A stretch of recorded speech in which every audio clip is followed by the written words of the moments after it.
In the South Korean capital of Seoul, we've made contact with a young man of 26 years who, until 2 years ago, didn't know that a world existed outside of the barbed wire. I didn't know, not at all, not until I escaped. He quite simply thought the whole world was a prison camp.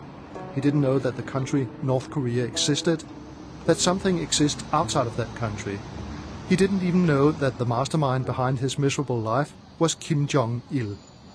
The children from Camp 14 were so worthless that they didn't deserve knowledge of the life and thoughts of the dear leader.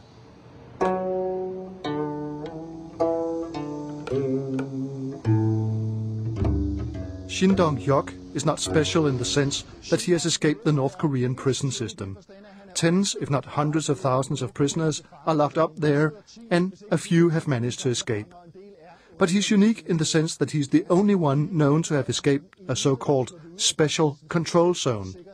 That's a special camp system within the camp system, where prisoners are expected to spend their whole life. He's the only one who has come out alive and has been able to tell his story.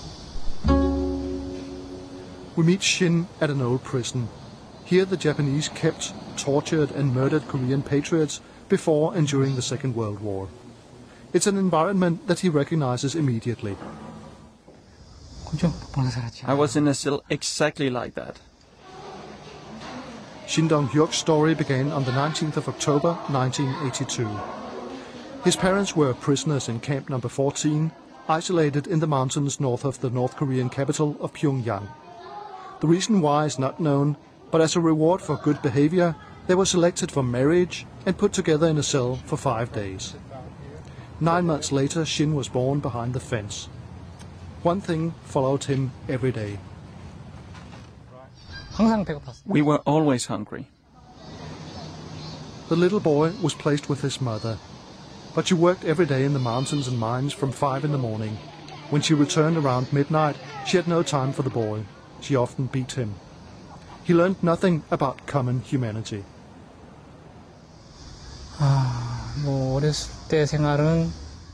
I had no real feelings when I was a kid.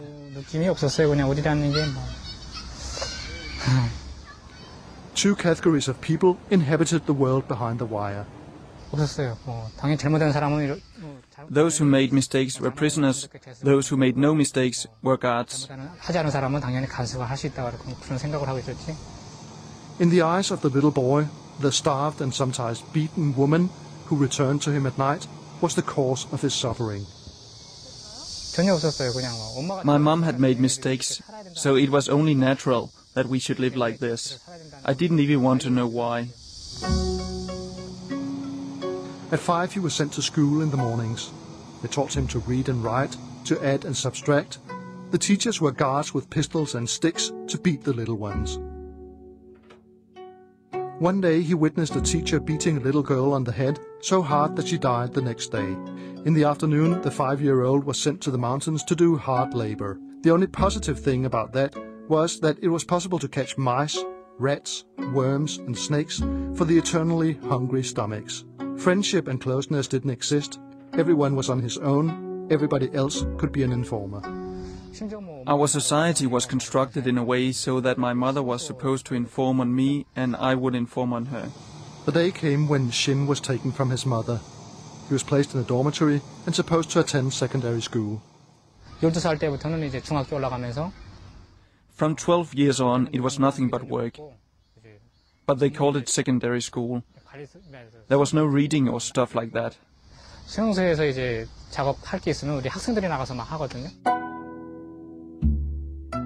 It would be 2 years before he was to see his mother and an unknown brother again. But before that he was suddenly dragged out from the dormitory by guards, thrown into an isolation cell and subjected to unspeakable torture.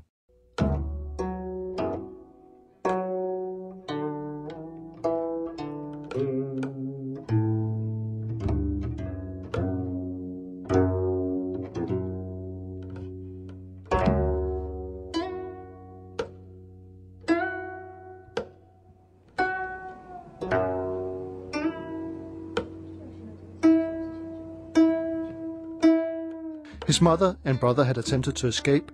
The idea was to get the 14-year-old boy to reveal if he knew anything about the attempt, but he knew nothing and couldn't tell anything. The torture went on for 7 months. One day, it was the 29th of October 1996, Shin was dragged out to an open square and placed in the first row of the prisoners there. He thought he was about to be executed, but then they brought out his mother and his brother. I think it is better we skip this part.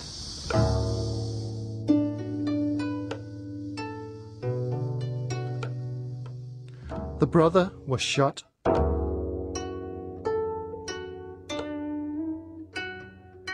The mother hung. She was tied up and gagged, but just before she died, she looked directly at him. He avoided her eyes. From then on, a miserable life was transformed to daily naked horror. After the death of my mother, I had an incredible hard time. I was beaten every day. I almost died. The other children attacked him. "Your life is lost," they yelled and laughed. They stole his food, and all the time he hated his mother and brother for what they had done. I blame them a lot. It's hard to express.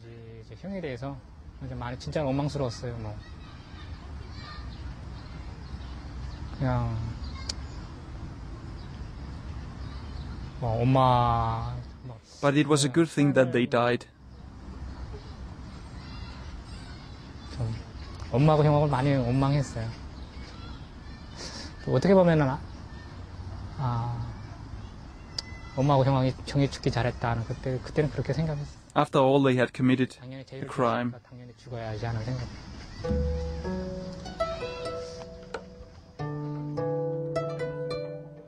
Years went by.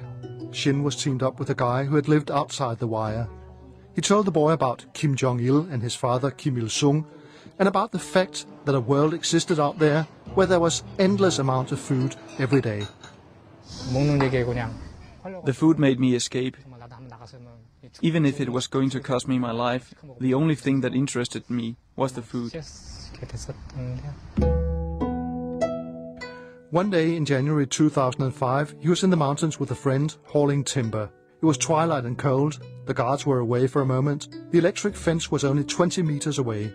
This was the chance of a lifetime. If we don't run now, we may never get the chance again.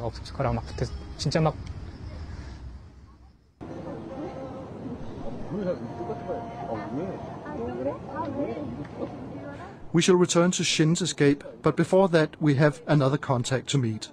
Shin's friend, Hyok Kang. Kang has made the drawings for this program based on his own experience and the stories of Shin and other defectors. We meet 23-year-old Kang at a modest private center that collects documentation about North Korean defectors. Kang, is that you? Hi. Are you good to see you? Shin and Kang are small guys. Their bodies themselves document that something is awfully wrong in the north. So these are your drawings? 저희 북한 애들은 보통 다 키가 작거든요.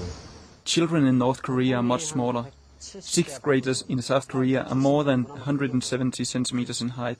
In North Korea, they are 150 to 160. 여기 애들은 초등학교 6학년이 거의 키가 막 170 넘는데 저희는 뭐 고등학교 6학년 돼도 뭐 키가 거의 한 160, 뭐 150짜리 다 작죠.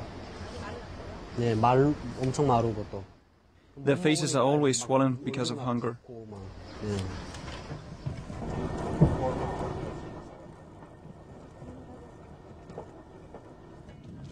Kang hasn't been to the camps, but he knows hunger very well. It arrived in earnest in his small provincial town during the early 90s, where North Korea was grinding to a standstill. There was no economy, no fuel, no work. Worst of all, the state food coupons became worthless. The shelves were empty. The first to die were the old people and small children. The bigger kids and adults were out in the mountains digging for moles, rats, mice, frogs, and even rainworms. The landscape changed from green